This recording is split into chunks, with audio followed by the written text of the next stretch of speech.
एक breaking news आपल्यापर्यंत येते ती बघूया। शिर्डीतल्या साई मंदिराला धमकीचा ईमेल आल्याची एकंदरीत बातमी समोर येते आणि या बातमीच्या नंतर आता दक्षता घेतली जाते, सावधगिरी बाळगली जाते।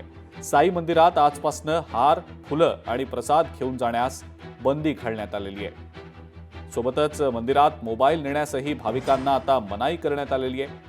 भारत आणि पाकिस्तान दरम्यानचा तणाव निवळेपर्यंत ही बंदी कायम राहणार असल्याची माहिती साईबाबा संस्थानकडून देण्यात आलेली आहे।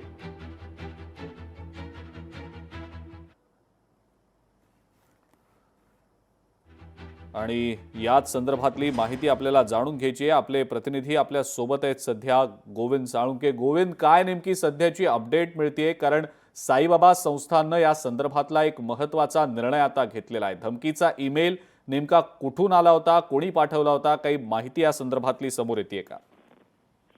नक्कीच आपण जर पाहिलं तर साई मंदिर जे आहे ते जवळपास कोट्यवधी लोकांचं श्रद्धास्थान आहे।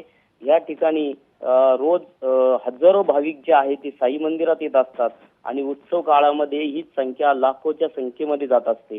त्यामुळे शिर्डीमध्ये मोठ्या प्रमाणात साईबाबांच्या भक्तांची गर्दी असते आणि 2 मेला साईबाबांना मेल आला होता की साईबाबांचं मंदिर जे आहे ते बॉम्बने उडवून देण्याची धमकी जी आहे ती मेलद्वारे देण्यात आली होती।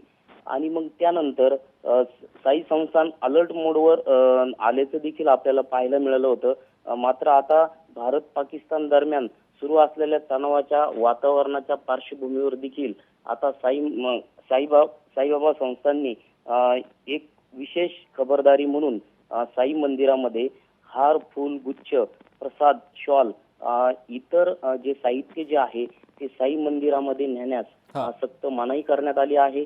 आजपासून तिची अंमलबजावणी जी आहे ती सुरू करण्यात आली आहे आणि जोपर्यंत पुढील आदेश येत नाही तोपर्यंत सुरक्षेच्या दृष्टीने हे नियम जो आहे तो आजपासून लागू जो आहे तो करण्यात आलेला आहे। त्यामुळे प्रत्येक आलेल्या साई भक्तांनी या नियमाचं पालन जे आहे ते करावं लागणार आहे। ठीक आहे गोविंद, धन्यवाद। सविस्तर माहिती आपण दिलीत त्याबद्दल। लोकशाही मराठी ऐका, पहा, जागरूक रहा।